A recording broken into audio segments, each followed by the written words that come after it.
उदास चेहरे कर उठे और फिर वो सब दरिया के बीच में उतर गए।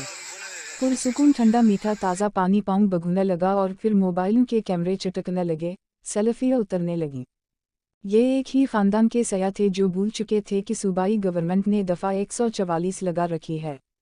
पानी की किलखिलाहट कहाकहू में बदलने लगी। बढ़ते पानी की रफ्तार तेज़ होने लगी। किनारे पर बैठे बाकी अजीज़ो अकारिब आवाज़ें देने लगे कि पानी की रफ्तार और मिक़दार बढ़ रही है, मगर वो सब तो खुशबाश थे, सेल्फियाँ बना रहे थे। दरिया के बीच में खड़े होकर लुत्फ़ लेना एक अलग ही मज़ा देता है। फिर यकदम दरिया का बहता पानी तेज़ रफ्तार वेलों में तब्दील होने लगा। वो किलखिलाहट जो तेज़ कहाकहू में तब्दील हुई थी, अब वो धार रही थी। दरिया बफिर रहा था, चिंगाड़ रहा था। अब उन सबको हालात की संगीनी का एहसास हुआ।